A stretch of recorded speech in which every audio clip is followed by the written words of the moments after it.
And then basically, what prompted you to join the service, and which service to join? You know, in the branch, did you have any Army choice? Air Force. Did you have any choice in that selection, or did they just say you go here or you go there? No, I volunteered. You volunteered. Yeah, I was in college at the time, University of Puget Sound. Well, it was CPS at the time.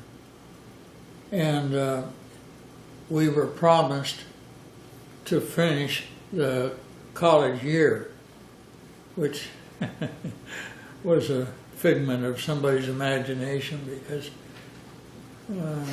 probably a month and a half after we volunteered, we were active.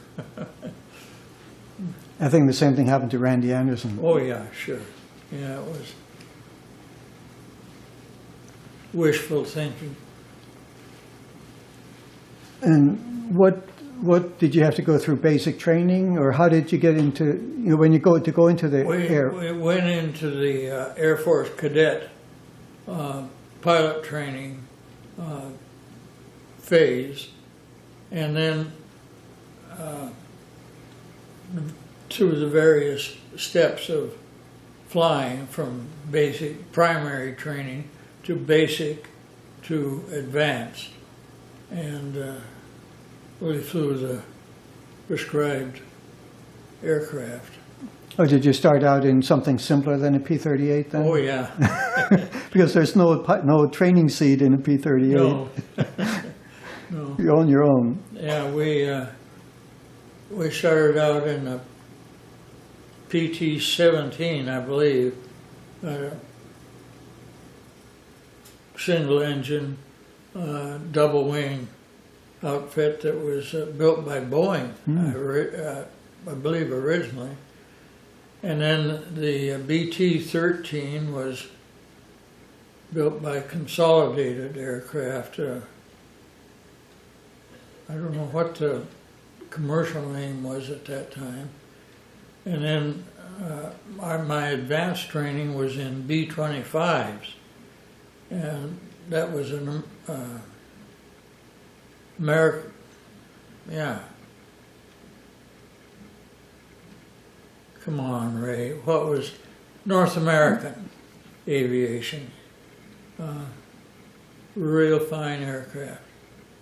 It did more to help itself fly than anything that I'd come up against.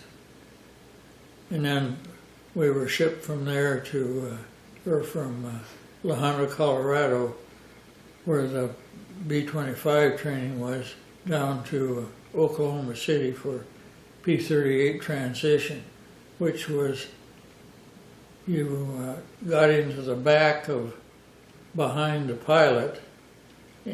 They took the command radio set out, and you stooped in there, and that was really cramped, and you observed what you were supposed to do, and that was my training at P-38. Did any of those aircraft have heaters in them?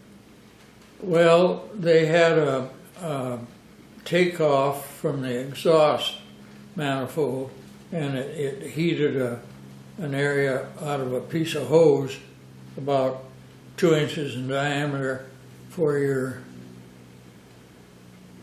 right foot.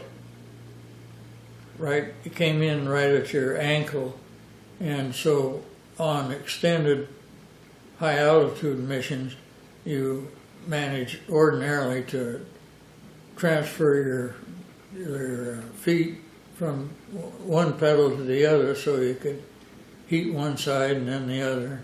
You became ambidextrous. Yeah, whatever that refers to, your feet.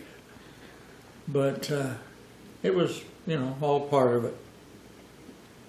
And since we were single pilot operations, you flew mostly at as high as you could get. You were subjected to minus 0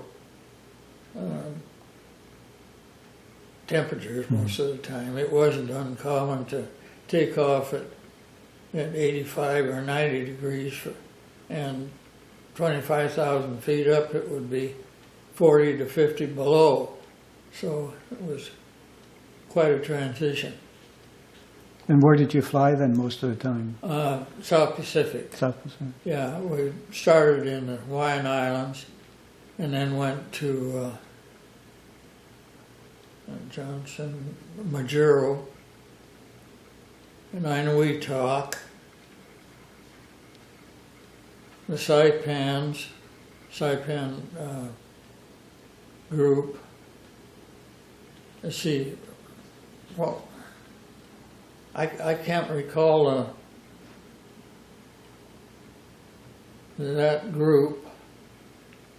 Anyway, from there to Iwo Jima and then on to the Ryukyus, Okinawa, and then we were staging for the invasion of the main island in Japan. And from Okinawa we pictured or photographed the Korea, South Korea mostly, and once in a while a flight to China, and at that time it was Formosa, and then home. Home is Okinawa. Yeah. Did you ever have to have do also practice with one with machine guns in it or anything, or did you go right away into Photo recon? reconnaissance, yes. We had superficial training as far as firing machine guns. Some of the first B-38 photo planes were equipped with two 50 caliber machine guns, but that didn't prove to be practicable because you weren't a photo pilot, you were a fighter pilot, and you didn't have very good protection. So they discontinued that, well, right after they started. I can't give you the dates, but...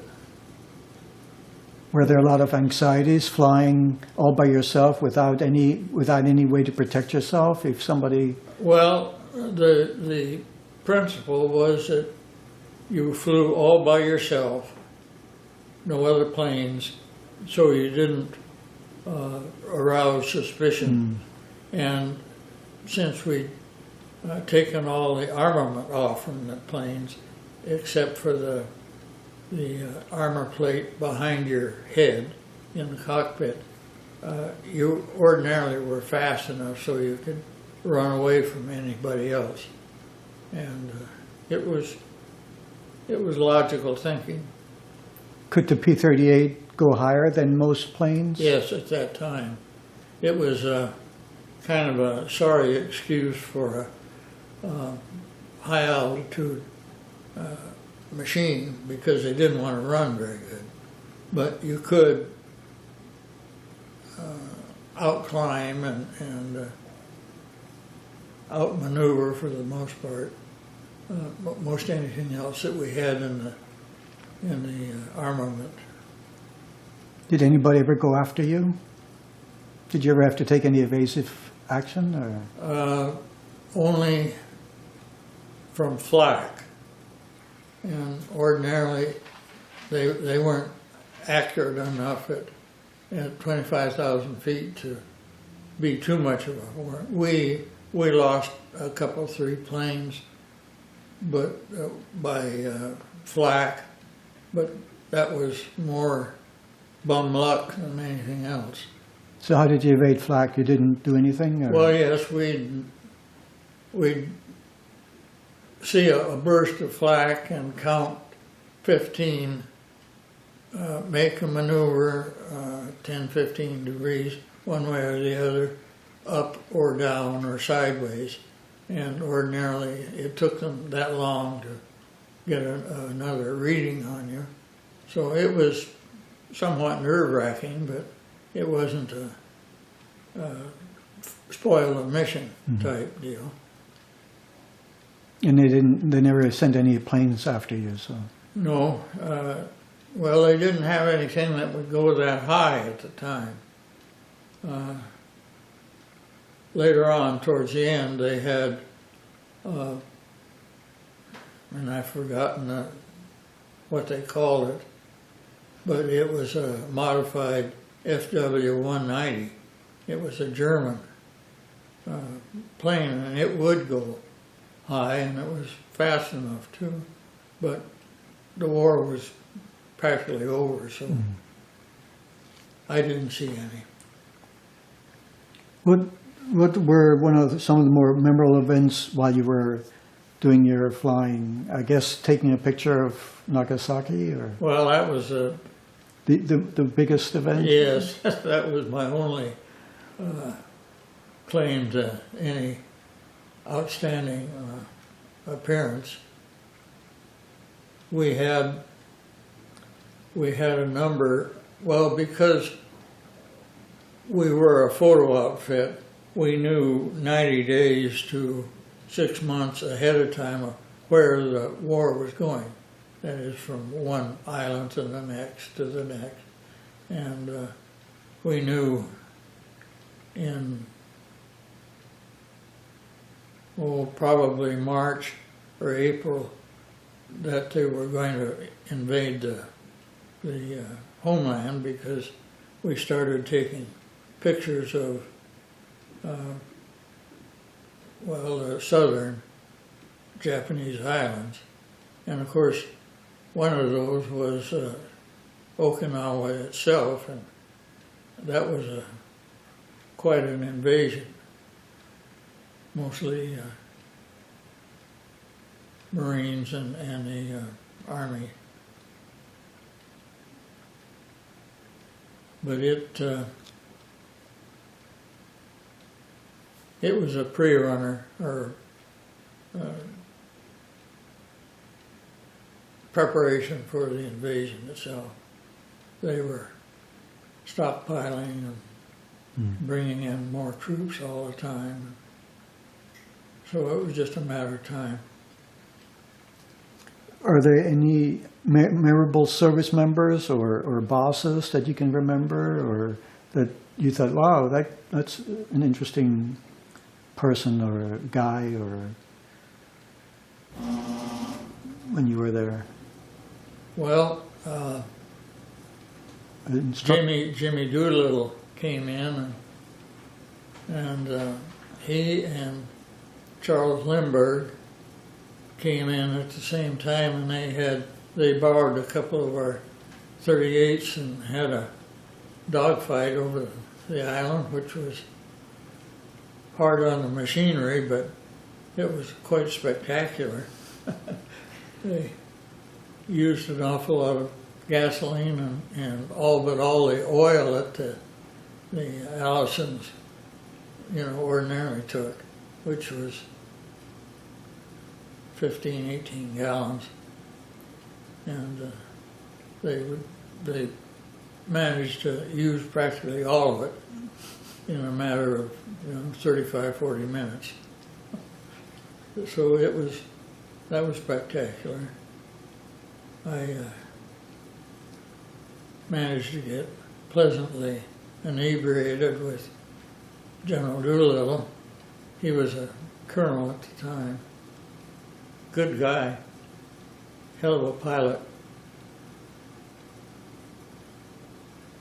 That was about it. McGuire, who had next to Richard Baum's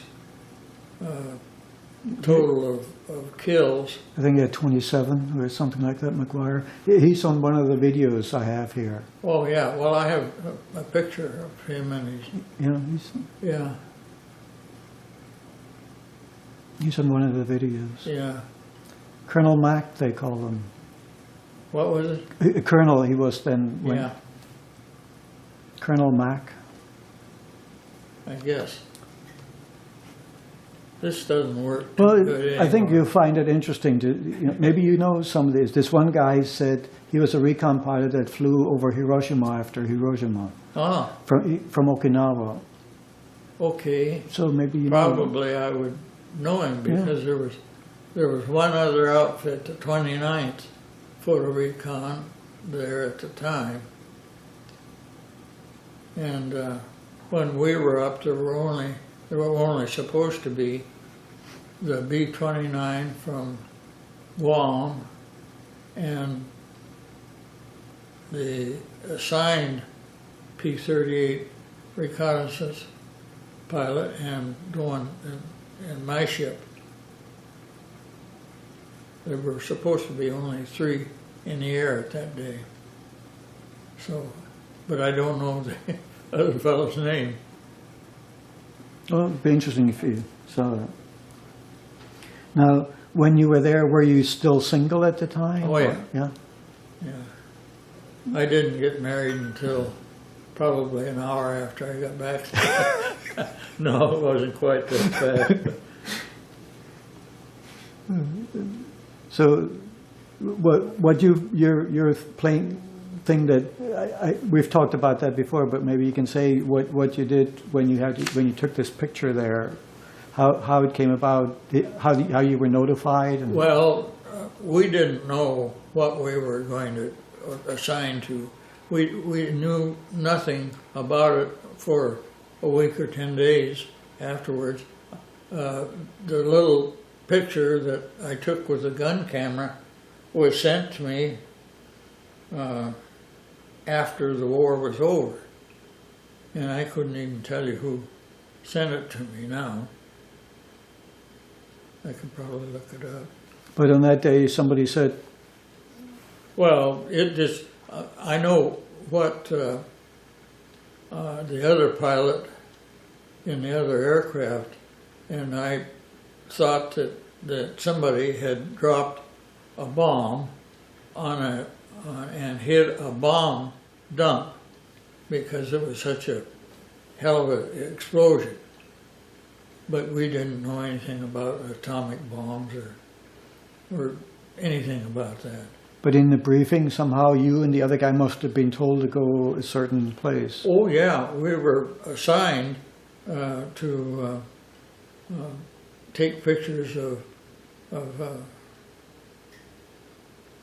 what was it, Nagasaki? Yeah, yeah. Hiroshima was the first one, and then I do recall a recording of President Truman warning the people of Nagasaki to evacuate, get away from as far away as they could, and they had already done that with Hiroshima, and look what happened there. So they were trying to be moral, but of course there wasn't anything to speak of as far as morality was concerned. In war. Because, yeah, anything went. Do you also have a picture of you in your uniform or anything like that? We can take a picture of that.